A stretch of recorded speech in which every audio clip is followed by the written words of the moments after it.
আরাফার দিনে একদিকে হাজী সাহেবদের জন্য আমল, আরেকটা হলো যারা আরাফার ময়দানে নাই তাদের জন্য আমল।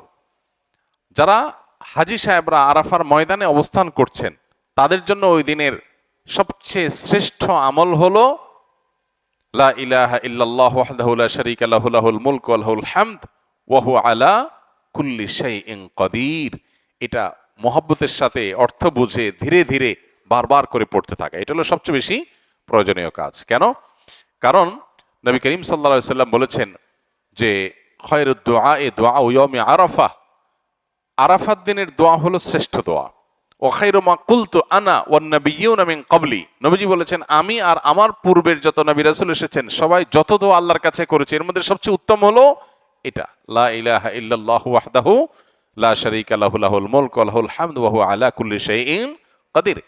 আল্লাহ ছাড়া সত্যিকারের কোনো মাবুদ নাই, লা ইলাহা ইল্লাল্লাহ ওয়াহদাহু লা শারীকা লাহু, তিনি একক এবং তার কোনো শরীক নাই, লাহুল মুলক ওয়া লাহুল হামদ, রাজত্ব এবং প্রশংসার অধিকারী একমাত্র তিনি, ওয়া হুয়া আলা কুল্লি শাইইন কাদির, তিনি সব কিছু করতে সক্ষম। বাহ্যিক দৃষ্টিকোণ থেকে এই বাক্যগুলোর মধ্যে কোনো প্রার্থনা নাই, তাহলে এগুলোকে দোয়া বলা হচ্ছে কেন? সেটা নিয়ে অনেক আলাপ আছে এবং মুহাদ্দিসিন ইকরাম একমত যে এইগুলো দোয়া, এখানে আল্লাহ রাব্বুল আলামিনের কাছে পরোক্ষভাবে নিজের চাওয়াকে পেশ করা হচ্ছে, আল্লাহর শক্তিমত্তার কথা জাহির করে আল্লাহর কাছে নিজের সবকিছুই নিবেদন করা হচ্ছে পরোক্ষভাবে, এটাও দোয়াই। তো এটা হলো আরাফার ময়দানে যারা হাজির অবস্থান করবেন তারা সবচেয়ে বেশি পড়বেন। অনেক উলামা ইকরাম অবশ্য বলেন যে এই দোয়া অর্থাৎ লা ইলাহা ইল্লাল্লাহু ওয়াহদাহু লা শারীকা লাহু লাহুল মুলকু ওয়া লাহুল হামদু আলা কুল্লি শাইইন কাদির, আরাফার দিনে, আরাফার বাইরে যারা পৃথিবীর বিভিন্ন প্রান্তে গায়রে হাজি যারা আছি তারাও পড়তে পারেন, বরং আরাফার দিনে তাদের এটা পড়া উচিত এবং এ ব্যাপারে অনেকে রেকমেন্ড করেন। তাহলে একটা করণীয় পেলাম লা ইলাহা ইল্লাল্লাহু ওয়াহদাহু লা শারীকা লাহু, এটা পড়া। এবং আরাফাতের দোয়াকে সবচেয়ে শ্রেষ্ঠ দোয়া বলা হয়েছে, এই জন্য হাজী সাহেবরা বিশেষ করে যারা সেখানে অবস্থান করছেন ওই দিন একেবারে সূর্য ডুবা পর্যন্ত, জোহর থেকে নিয়ে সূর্য ডুবা পর্যন্ত পুরো সময়টা দোয়ার ভিতরে ডুবে থাকা, এটা হলো সবচেয়ে বড় কাজ। আর যারা আরাফায় নাই, আরাফার বাইরে আছে, যারা হজে যাচ্ছেন না, তারা আরাফার দিনটাতে তারা রোজা রাখবেন। আরাফার দিনের রোজা নিয়ে আমাদের দেশে প্রতি বছরই গন্ডগোল বা মত পার্থক্য দেখা দেয়, কোন দিন রোজা রাখবো? এটা কি হাজিরা অবস্থান করছে ওই দিন, নাকি আমি যে দেশে আছি সেই দেশে যখন জিলহজের 9 তারিখ হবে? তো এটা নিয়ে উভয় পক্ষেই দলিল আছে, যুক্তি আছে, দুই মতেরই সপক্ষে আলেমদের বক্তব্য আছে। সেক্ষেত্রে তুলনামূলকভাবে আমি যে দেশে আছি সেই দেশে জিলহজের 9 তারিখটা হলে সেটাকে আরাফার দিন হিসাবে, আরাফার দিন যদিও বাহ্যিকভাবে মনে হয় যে আরাফার ময়দানের সাথে সংশ্লিষ্ট, কিন্তু আসলে এই যে দিনগুলা ইয়াউমুত তারবিয়া, ইয়াউমে আরাফা, ইয়াউমুন নাহার, ইয়াউমুত তারবিয়া বলা হয় জিলহজের 8 তারিখকে, ইয়াউমুল আরাফা বলা হয় জিলহজের 9 তারিখকে, ইয়াউমুন নাহার বলা হয় জিলহজের 10 তারিখকে। এখন এই নামগুলো যদিও হাজিদের হজের সাথে রিলেটেড, কিন্তু হজের বাইরে যারা আছে তাদের জন্য আপনার ফিকহের কিতাবগুলোতে বিভিন্ন দ্বীনি কিতাব পুস্তকে ইয়াউমে তারবিয়া, ইয়াউমুন নাহার বলা হয়েছে। এর মানে এটা না যে হাজিদের সাথে মিল করতে হবে, যে দেশে যেটা হবে সেটাই প্রযোজ্য হয়। তো সেই আলোকে ইয়াউমে আরাফা আপনি যেখানে অবস্থান করছেন সেখানকার 9 তারিখ হিসাব করে রোজা রাখতে পারেন। যদি আপনার কাছে বেশি মনে হয় যৌক্তিক যে না হাজিদের অবস্থানের সাথে মিল করে রাখাটা, যেহেতু নামের মধ্যেই ইয়াউমে আরাফা আছে, অতএব ওইটা আমি রাখবো, তো সেক্ষেত্রে আপনি সেটাও করতে পারেন, কোনো অসুবিধা নেই।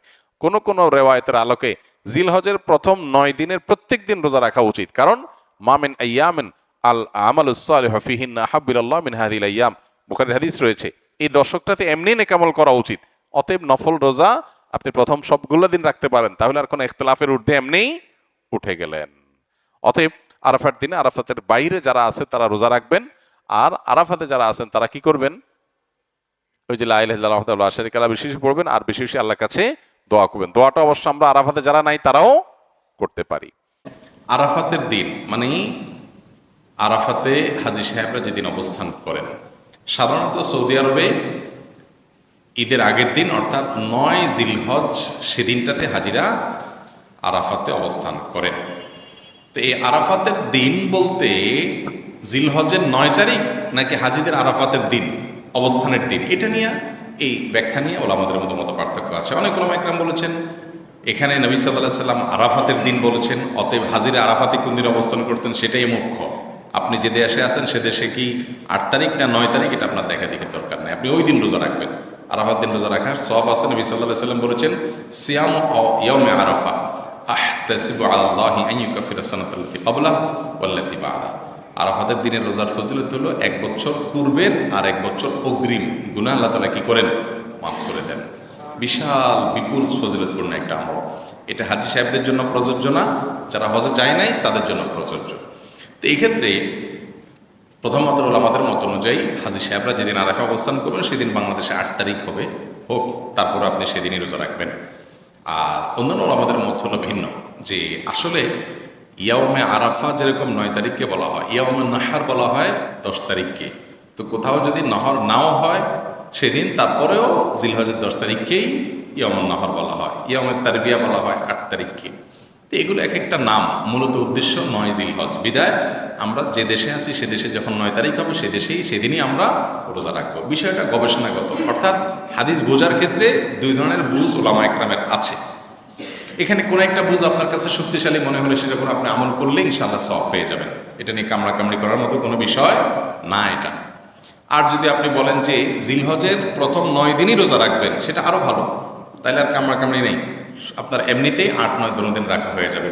কারণ এই দিনগুলো নফল আমলের দিন, সওয়াবের দিন, ইবাদতের দিন, সেই হিসাবে নফল রোজা আমরা রাখতেই পারি, চেষ্টাও করতে পারি। বর্তমানে অনেক টি শার্ট গেঞ্জিতে আরবিতে অনেক বাক্য লেখা থাকে, যেমন সালাম, ইমান, জান্নাত, সুন্নাত ইত্যাদি। এই জাতীয় লেখা থাকে। এসব গেঞ্জি পরা বা পরে টয়লেটে যাওয়া যাবে কিনা? যাওয়া যাবে, কোনো অসুবিধা নেই, বরং এগুলো ভালো। এই সমস্ত গেঞ্জিগুলো আমাদেরকে আল্লাহর কথা স্মরণ করিয়ে দেয়, নবী করিম সাল্লাল্লাহু আলাইহি সাল্লামের সুন্নাহর কথা স্মরণ করিয়ে দেয়, আখিরাতের কথা স্মরণ করিয়ে দেয়। আমাদের অনেক যুবক ভাইরা এই ধরনের বিজনেস করছেন আজকাল, এটা প্রশংসনীয় মাশাআল্লাহ।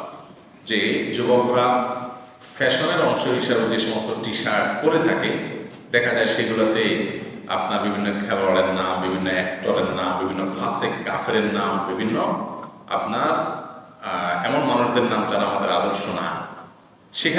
সেখানে কোনো সাহাবীদের নাম যদি থাকে, সেখানে কোনো ইনিশিয়াল কোনো কিছু থাকে যেটা আমাকে আখিরাতের কথা স্মরণ করিয়ে দেয়, ভালো, কোনো অসুবিধা নেই। হ্যাঁ, কোরআনে কারীমের কোনো আয়াত পরিষ্কারভাবে যদি লেখা থাকে তাহলে সেক্ষেত্রে সেটা নিয়ে টয়লেটে যাওয়া উচিত হবে না।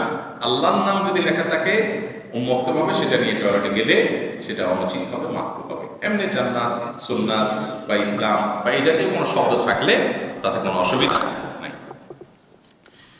এরপরে প্রশ্ন হলো, জিলহজ মাসের কোনো আমল আছে কিনা? দয়া করে কোরআন সুন্নাহর আলোকে জানাবেন। জিলহজ মাসের আমল আছে, অনেক আমল আছে, অনেক আমল। জিলহজ মাসের প্রথম 10টা দিন, এই দিনগুলো ইবাদতের জন্য সারা বছরের মধ্যে রমজানের পরে সবচেয়ে গুরুত্বপূর্ণ দিন।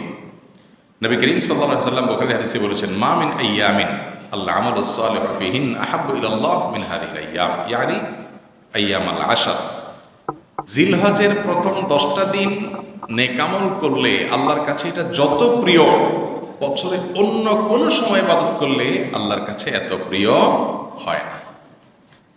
জিজ্ঞাসা করা হচ্ছে, ইয়া রাসূলুল্লাহ, অন্য সময় যদি আল্লাহর রাস্তায় জিহাদ করে কেউ, সেটার চাইতেও কি এই 10 দিনের সাধারণ আমলের সওয়াব বেশি? তিনি বলেছেন, হ্যাঁ, অন্য সময় জিহাদের চাইতেও এই 10 দিনের সাধারণ আমলের সওয়াব বেশি। তবে হ্যাঁ, কেউ যদি অন্য সময় জিহাদে বের হয়ে শাহাদাত বরণ করে তার কথা ভিন্ন, তার মর্যাদা সবকিছুর উপরে। তো এই হাদিসের আলোকে বোঝা যায় জিলহজের প্রথম 10টা দিন ইবাদতের দিন। আমরা এগুলো জানি না। বেশিরভাগ মানুষ কোরবানির পশু কেনাকাটা, ঈদের কেনাকাটা, গ্রামের বাড়িতে যাওয়া, এগুলো নিয়ে ব্যস্ত থাকে। জিলহজের প্রথম 10 দিনে প্রথম কাজ হলো হজ করার সুযোগ থাকলে হজ করা, কোরবানি করা। যারা কোরবানি করবেন তারা জিলহজের প্রথম 10 দিন আপনার চুল, নখ ইত্যাদি কাটবেন না, চাঁদ ওঠার আগে আগে কেটে ফেলবেন। অনেক ওলামা ইকরাম বলেছেন যে কোরবানি করবে না সেও এটা করতে পারে। তারপর জিলহজের প্রথম 10 দিনের আমল হলো বেশি বেশি আল্লাহর জিকির করা, সাধারণ নেক আমল বিশেষ গুরুত্বের সাথে করা, নফল আমলগুলো বেশি বেশি করা, গুনাহ থেকে বেঁচে থাকার চেষ্টা করা। হ্যাঁ, এর পাশাপাশি এই 10 দিনের গুরুত্বপূর্ণ আমল হলো আপনার যখন আইয়ামে তাশরিক হবে, সেই তাশরিকের দিনগুলোতে আল্লাহু আকবার, আল্লাহু আকবার, লা ইলাহা ইল্লাল্লাহ, আল্লাহু আকবার, আল্লাহু আকবার, লাহিল হামদ।